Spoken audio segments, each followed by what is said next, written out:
د مخ د ځمکې نه قرآن او حدیث ختم شي. که دا موږ د موسی علیه السلام دور ته سوچ وکړو، د وخت فرعون را پاڅېدلو او د موسی علیه السلام د دین د ختمولو کوشش یې وکړو. د وخت قارون را پاڅېدلو د موسی علیه السلام د دین د ختمولو کوشش یې وکړلو، او الله ول داسې موتوړ جواب ورکړ: ومنهم من خسفنا به الارض ومنهم من اغرقنا.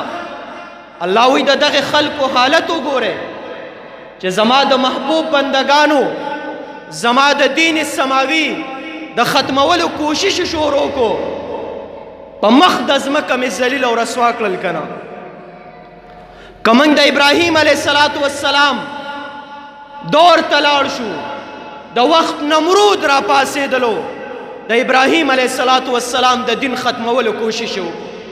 په یو حقیر غوندې مخلوق باندې الله جل جلاله د مخ د ځمکې نه پناه.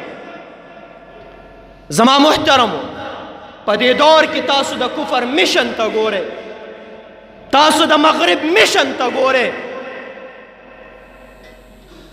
کله چې د قندوز په ښار کې افغانستان کې همدغه حساب ماشومان د هغې په لاسونو کې د قرآن د حفظ سند موجود و، شلنګ پې وشولو، د هغې ماشومانو د موریانو به هم سارمانونه. خدا د دې میشن دی چې د مخ د ځمکې نه به څنګه قرآن ختمیږي، او د تاریخ عالم د اولې ورځې نه واخله تر آخر وخته پورې به دوی دا خپل میشن جاری او ساری ساتي. کله زمونږ په طلباو باندې د شیخ رحم الله صاحب هغې واقعې نه تاسو خبر یې، قال الله قال رسول بالفعل د نبی کریم صلی الله علیه وسلم اقوال په ژبه مبارکه باندې جاری او ساری. درنګ ساتله د دغې خاندانونو به هم سارمانونه و چې زمونږ د بچو به را روان کال کې دستاربندي کیږي، موږ به د خپلو بچو په سرونو باندې دستار فضیلت وینو. هر څه ورله تس نس کړل، دا د کفر میشن. والحمدلله هغې به خپل میشن جاری ساتي، موږ به خپل میشن جاری ساتو.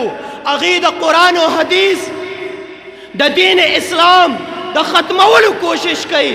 انشاءالله موږ به د دین اسلام، موږ به د قرآن او حدیث د خورولو کوشش کوو، او انشاءالله ان قریب به دا خلک د زمانې مغلوبه خلک ګرځي، اسلام به غالب کیږي، قرآن به غالب کیږي، احادیث مبارکه به غالب کیږي، او دا د نبی کریم صلی الله علیه وسلم وارثان به انشاءالله غالب کیږي.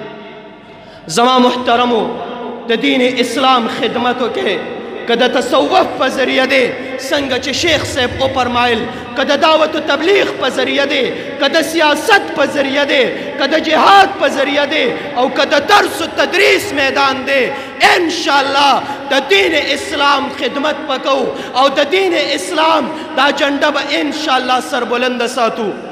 الله هم خوشحاله کا، الله هم د دنیا و آخرت خوشحالی نصیب کا. زه اوس د دې محفل د مزید بابرکته کولو دپاره ہر ابتدا سے پہلے ہر انتہا کے بعد ذات نبی بلند ہے ذات خدا کے بعد دنیا میں احترام کے قابل ہے جتنے لوگ میں سب کو مانتا ہوں مگر مصطفیٰ کے بعد. زوس دعوت ورکوم جناب قاری حیدر زمان سے بلا چاغوی راشی ستاسو وړاندې